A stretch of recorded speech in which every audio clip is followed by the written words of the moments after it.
하나님 말씀 고린도전서 7장 25절로 40절입니다.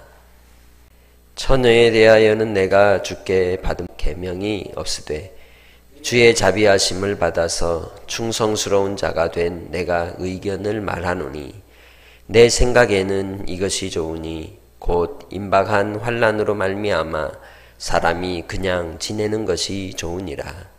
내가 아내에게 매였느냐 놓이기를 구하지 말며 아내에게서 놓였느냐 아내를 구하지 말라. 그러나 장가가도 죄 짓는 것이 아니요 처녀가 시집가도 죄 짓는 것이 아니로되 이런 이들은 육신의 고난이 있으리니 나는 너희를 아끼노라. 형제들아 내가 이 말을 하노니 때가 단축하여진 고로 이후부터 안에 있는 자들은 없는 자 같이 하며 우는 자들은 울지 않는 자 같이 하며 기쁜 자들은 기쁘지 않은 자 같이 하며 매매하는 자들은 없는 자 같이 하며 세상 물건을 쓰는 자들은 다 쓰지 못하는 자 같이 하라. 이 세상의 외형은 지나감이니라.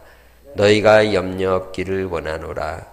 장가가지 않은 자는 주의 일을 염려하여 어찌하여야 주를 기쁘시게 할까 하되 장가간 자는 세상 일을 염려하여 어찌하여야 아내를 기쁘게 할까 하여 마음이 갈라지며 시집가지 않은 자와 처녀는 주의 일을 염려하여 몸과 영을 다 거룩하게 하려 하되 시집간 자는 세상 일을 염려하여 어찌하여야 남편을 기쁘게 할까 하느니라. 내가 이것을 말함은 너희의 유익을 위함이요 너희에게 올무를 놓으려 함이 아니니 오직 너희로 하여금 이치에 합당하게 하여 흐트러짐이 없이 주를 섬기게 하려 함이라. 그러므로 만일 누가 자기의 약혼녀에 대한 행동이 합당하지 못한 줄로 생각할 때에 그 약혼녀의 혼기도 지나고 그같이 할 필요가 있거든 원하는 대로 하라. 그것은 죄 짓는 것이 아니니 그들로 결혼하게 하라. 그러나 그가 마음을 정하고 또 부득이한 일도 없고 자기 뜻대로 할 권리가 있어서 그 약혼녀를 그대로 두기로 하여도 잘하는 것이니라. 그러므로 결혼하는 자도 잘하거니와 결혼하지 아니하는 자는 더 잘하는 것이니라. 아내가 그 남편이 살아있는 동안에 매여 있다가 남편이 죽으면 자유로워 자기 뜻대로 시집갈 것이나 주 안에서만 할 것이니라. 그러나 내 뜻에는 그냥 지내는 것이 더욱 복이 있으리로다. 나도 또한 하나님의 영을 받은 줄로 생각하노라. 아멘.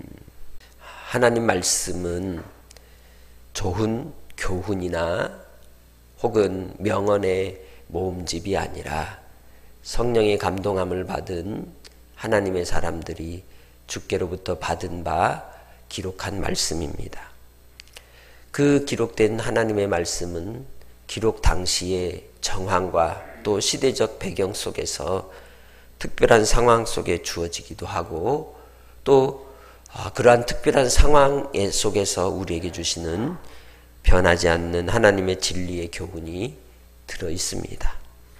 그래서 이 하나님의 말씀을 우리가 바라볼 때에 그 시대적 정황과 함께 오늘 우리 시대에 그 진리의 말씀의 본질적 의미를 깨닫고 해석을 하고 적용하는 그런 주의가 필요합니다.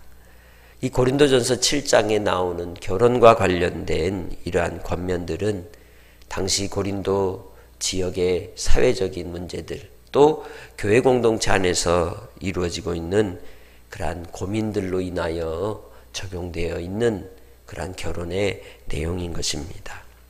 무엇보다도 이 고린도 지역이 많은 교역이 오가고 상권이 발달을 하고 그리고 외국인들이 오고 가는 가운데 이 사회가 성적으로도 난잡한 그러한 이 배경을 가지고 있었습니다.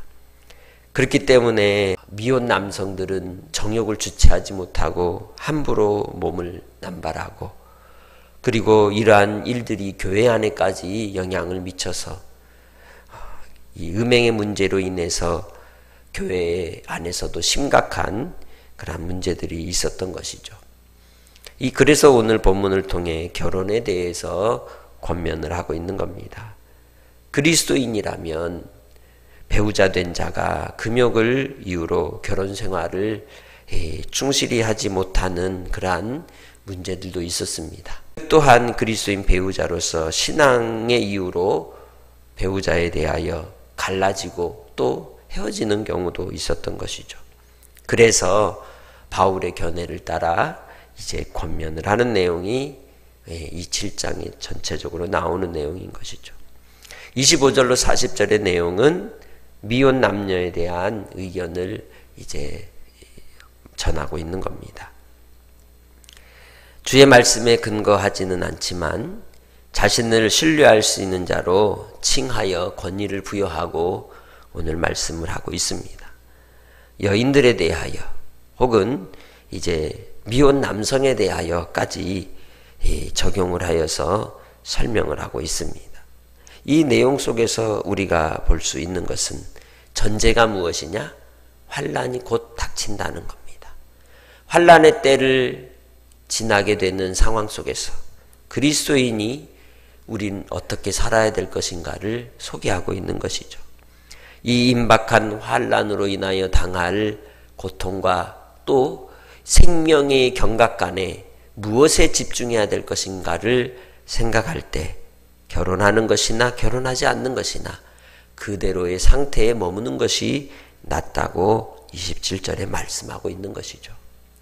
결혼을 했든지 안 했든지 그 상태에 지속하라는 겁니다. 그 임박한 환란 때문에 결혼 생활을 버리고 헤어지라는 의미가 아니라는 겁니다. 그냥 일상의 삶을 그대로 살아가라는 것이죠. 많은 이단 사이비들이 종만론을 주장하며 나타났을 때마다 그들이 긴박한 그 종말의 때를 준비하는 가장 유혹적인 말이 뭡니까? 다 가산을 다 정리하고 자기들 공동체로 들어와라. 이런 것 아닙니까? 그러나 하나님의 말씀은 마지막 임박한 환란의 때를 닥칠 때에도 일상의 삶에 대해서 분명히 이제 포기하지 말 것을 이야기합니다. 그러면서도 중요한 기준이 있습니다. 그것은 이 고난과 환란 속에서도 하나님의 뜻에 집중하여 살아가는 삶이라고 말한다는 것이죠. 종말의 상황을 대처하는 그리스도인의 신앙의 태도, 그것은 외형에 집착하지 않는 겁니다. 아내가 있는 자는 없는 자같이 하고 우는 자는 울지 않는 자같이 하고 기쁜 사람은 기쁘지 않은 사람 같이 하고 무엇인가를 산 사람은 그것을 없는 것 같이 하고 또 세상을 이용하는 사람은 충실히 이용하지 않는 사람처럼 매이지 말라고 하시는 겁니다. 외모에 외형에 치우치지 말라는 것입니다. 왜? 모든 것은 때가 되면 다 지나가기 때문이죠. 건강도 때가 있습니다. 세월이 지나면 노쇠하고 또 우리의 몸도 연약해져 가는 것입니다. 그래서 때를 지나본 사람은 다 압니다. 우는 때를 지나본 사람은 우는 사람의 아픔을 알고 기쁜 때를 지나본 사람은 기쁜 때의 시기를 지나본 경험이 있기에 그 때를 잘 압니다. 그래서 마음의 평정심을 가지고 흔들리지 않는 가운데 어떠한 삶의 환경 속에서도 일상의 삶을 살되 오직 하나님이 주시는 예수 그리스도의 영생을 누리며 진리 안에서 자유하는 믿음의 삶을 살 것을 권고하고 있는 겁니다. 매이지 않는 삶. 그러나 섬김으로써 우리에게 주어진 자유를 통하여 그리스도의 종노릇하는 하나님의 백성으로 살 것을 우리에게 마지막 때를 당한 주의 백성들의 삶의 태도로 가르쳐주고 있는 것입니다. 하나님께서 이 땅의 삶이 덧없이 지나간다 할지라도 마지막 하나님 앞에 빛나는 주의 백성들은 하나님 앞에 드려질 열매들은 어떤 자들이겠습니까? 오직 하나님이 내게 주신 사명을 감당하며 묵묵히 주의 일을 이루어 하나님의 영광을 위해 살아가는 삶이라고 할 수 있습니다. 그렇게 주 예수 안에서 그러한 삶으로 나 자신을 들이시기를 주의 이름으로 축복합니다. 매이지 않는 삶, 집착하지 않는 삶, 그러한 삶을 통해 우리는 하나님의 나라를 향한 미래적 소망을 가지고 오늘을 힘있게 살아갈 수 있습니다. 소돔과 고모라 성이 하나님 앞에 심판을 받을 때 분명 하나님께서 뒤돌아보지 말고 곧장 나아가라. 뒤를 돌아보는 자는 합당치 않아 무엇이 될 것이다? 소금 기둥이 될 것이다. 하나님의 말씀을 경히 여기고 과거에 살아왔던 삶에 매이고 두고 온 가산에 또 은근 패물의 마음이 빼앗겨 돌이킨 이 롯의 아내는 결국 소금 기둥이 되어 우리에게 교훈을 주고 있는 것입니다. 결혼의 문제도 그렇다는 겁니다. 하나님께서 주신 사명이 있어 가정을 이루게 하시면 결혼할 것이요. 또 하나님의 사명이 있어 홀로 주의 뜻을 위해 헌신하고자 한다면 홀로 헌신하는 겁니다. 주의 뜻을 이루는 일에 매일 것을 우리에게 가르쳐주고 있는 것이죠. 약혼을 했을지라도 또 약혼을 하여 함께 살고자 하는 뜻이 있다면 함께 결혼하여 살면 될 것이요. 하나님께서 주신 사명을 위하여 홀로 드림이 되고자 한다면 결혼하지 않으면 될 것이요. 그 모든 것을 통하여 우리에게 주시는 진리의 교훈이 무엇이겠습니까? 종말적 신앙으로 살아가라는 겁니다. 오늘 하루를 살아도 마지막인 것처럼 섬기며 사랑하며 살라고 우리에게 교훈해 주고 있는 것입니다. 그것이 결혼에도 적용이 된다는 것이죠. 하나님 앞에서 우리는 무엇을 위하여 사는 자들입니까? 아버지의 뜻이 이 땅에 이루어지기를 소망하며 사는 자들인 줄 믿습니다. 나의 쾌락을 위하여, 나의 욕심을 위하여, 나의 안위만을 위하여 혼자 살겠다 하면 그것은 하나님의 뜻에 합당치 않습니다. 우리는 오직 하나님의 나라와 의를 위해서 우리의 가정생활도, 부부생활도, 또 나 혼자의 독신생활이라 할지라도 주의 뜻에 먼저 맞추어 하나님이 주실 뜻을 바라보고 결정해야 될 것입니다. 그것이 예수 안에서 살아가는 신앙인의 세계관이라고 할 수 있습니다. 세상을 바라보는 시각, 그리고 아버지의 말씀을 따라서 투영된 믿음으로 우리가 우리의 삶을 한 걸음 한 걸음 나아간다면 하나님 앞에 칭찬받는 주의 백성이 될 것입니다. 하나님께서 우리를 통하여 이루실 놀라운 구원의 은혜와 영광을 바라고 우리가 이 땅의 일에 매이지 않고 하나님의 행하실 일들을 바라보므로 승리하는 삶을 살게 될 줄 믿습니다. 혼자 살아도 염려거리가 많고 같이 살아도 염려거리가 많고 모든 것이 그러하지만 염려거리를 뛰어넘어 주를 의지하면 그 속에 행복이 있는 것입니다. 그래서 베드로전서 5장 7절에 뭐라고 말씀합니까? 너 염려를 다 주께 맡기라 말씀하셨습니다. 왜? 하나님이 우리를 돌보시기 때문입니다. 하나님의 돌보심을 믿고 주를 신뢰함으로 오늘 주의 사랑으로 주 예수 안에서 남은 우리의 인생을 통해 섬기는 일로 누리며 즐기며 살아가는 그러한 백성들이 되시기를 주의 이름으로 부탁합니다. 하나님 아버지, 살아도 주를 위하여 살고 주를 위하여 죽나니 사나 죽으나 우리는 주의 것입니다.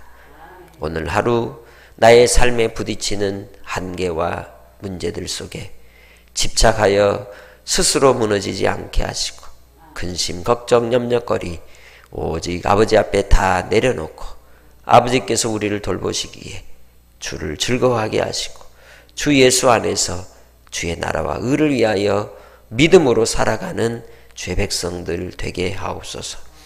오늘 하루도 만나는 이들에게 예수 그리스도의 복음을 전하게 하시고 주의 사랑을 나누게 하시고 하나님의 그 크신 은혜가 오늘도 우리를 감싸 주시기에 한 날이 더 따뜻하고 행복한 날이 되게 하실 예수님의 이름으로 감사하며 기도합니다.